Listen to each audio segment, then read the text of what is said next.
So, good morning, students. We are going to teach you class 7 subject science, chapter 2 nutrition in animals. Students, हमने last video में आपको digestive इंटेस्टोमस तक पढ़ाया था. So, let's start. Duodenum is the first part of the small intestines where the first phase of digestion takes place. Duodenum ग्रडी छोटी आंत का पहला भाग है जहां पाचन का पहला चरण होता है. The digested food is the first to the jejunums where the nutrients are absorbed through small projections called the villi. खाना पचता है फिर उसे जेजुनम में पहुंचा दिया जाता है जहां पोषक तत्वों को विली नामक छोटे अनुमानों के माध्यम से अवशोषित किया जाता है. The nutrients enter the blood through the thin wall of blood vessels in the Willie.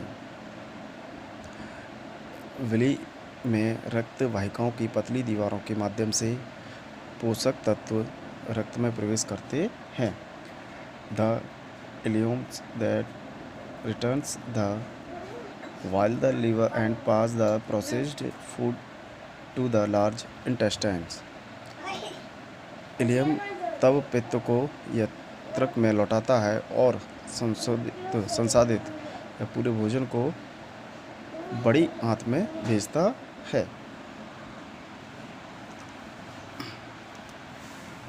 Assimilations in humans. भोजन का आत्मसातकरण या मिलाना. During this process glucose provides energy. इस प्रक्रिया के दौरान ग्लूकोज ऊर्जा प्रदान करता है. Amino acids are used to repair the damaged parts of the body in the forms of proteins enzymes and hormones and for growth. Amino acids का उपयोग शरीर के क्षतिग्रस्त हिस्सों की मरम्मत के लिए किया जाता है जो प्रोटीन एंजाइम और हार्मोन्स के रूप में और विकास के लिए किया जाता है. एजिशंस इन ह्यूमंस. मनुष्यों में ताज पदार्थ को शरीर से बाहर निकाल देना. In this the undigested food reach the large intestines where all the water is absorbed from it by the upper parts of the large intestines known as the colon. बिना पचा हुआ भोजन बड़ी आंत में पहुंचता है जहां बृहदांत्र के रूप में जानी जाने वाली बड़ी आंत के ऊपर हिस्से द्वारा सारा पानी इसे अवशोषित कर लेता है. The remaining waste is a semi solid substance known as the feces that are stored in the lower parts of the intestines called the rectum. शेष अवशिष्ट एक अर्धवृत्ताकार पदार्थ है जिसे मल के रूप में जाना जाता है जो आंत के निचले हिस्से में जमा होता है जिसे मलाशय कहा जाता है. The feces are ejected out of the body through anus. मल गुदा के माध्यम से शरीर से बाहर निकाल दिया जाता है. Nutrition in grass eating animals. घास खाने वाले जानवरों में पोषक. Food of grass eating animals herbivorous consists of plants materials particularly